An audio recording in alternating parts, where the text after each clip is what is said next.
Okay folks, here's a quick review of the G.I. Joe Storm Shadow figure that was produced by Hasbro as part of the G.I. Joe 30th Anniversary Renegades line of products. I got this recently as part of a trade through the Toyark forum with a user by the name of Doomtron. So I wanted to thank him publicly for his quick shipment of this figure to me, and I hope we can do another trade sometime in the future. This figure is extremely hard to find in stores. I've read some stories on his tank that there were some distribution problems with this figure, and if the secondary market prices that I've seen him going for on eBay and Amazon.com are any indication, those stories are absolutely true. He's obviously very much in demand, and I've never seen him in stores where I live. So I feel very fortunate to have this figure in my collection. Alright, when I first got the figure out of the blister pack, I initially had a little problem getting the swivels in his wrist to move, as the paint had dried around them, and that prevented them from functioning properly. But I was able to correct the problem. When I looked at Storm Shadow a little more closely, I noticed that the Cobra logo was nicely painted on his left chest, and I also noticed that some small smudges of dirt had been added onto the lower part of his legs and his Tabi boots. And I thought that was a nice touch on Hasbro's part. Okay, Storm Shadow came with approximately 20 accessories in addition to the figure stand that you see him standing on. So let me pan down real quick and I'll show you what he came with, starting with the smaller items and working up in size. First up, he came with 2 throwing stars. Those are called shuriken, 2 kunai knives, a set of throwing spikes, and a set of kubatons. Next up, he came with a fighting fan, and his alternate head sculpt here is from the Renegades cartoon show. Next up, he came with a red sash, and a black sash, that's what you see in the middle, and a black belt. The black sash has an additional peg on it, and that allows you to display the throwing spike set or one of the shurikens.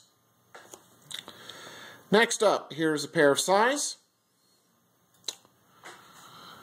Next up, we have a longbow, a quiver, and an arrow. The arrow goes into the quiver just fine, and you'll see on the bottom of the quiver there are 2 small clips, and those allow you to store the sais, and the 2 long tubes that you see here are for his 2 swords. And I'll show you what those look like in just a moment.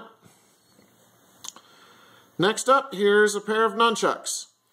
The only thing I really wasn't too keen about with this was the fact that the string is a little too long, but it's still nice to have them with the figure just the same. Finally, here are his 2 swords, a shoto and a ninjato. Back to the figure itself.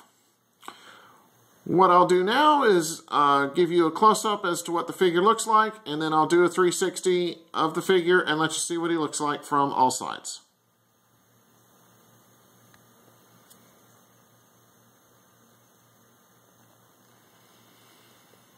Okay.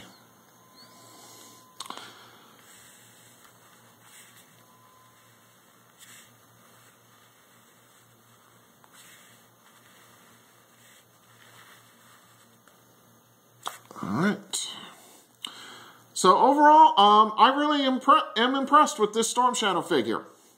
It's easy to see why this figure has so much hype surrounding it, and I feel that the hype is justified.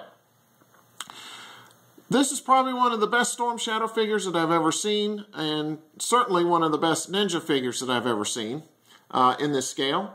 So therefore, I have no problem in giving this figure one of the highest recommendations I've ever given for any figure since I started reviewing figures. So if you see him in a store or have an opportunity to trade for him, get him.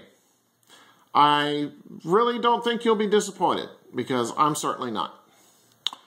Okay, so on that note, take care and stay tuned for my next review. Have a good one, and thanks again to Doomtron for the trade.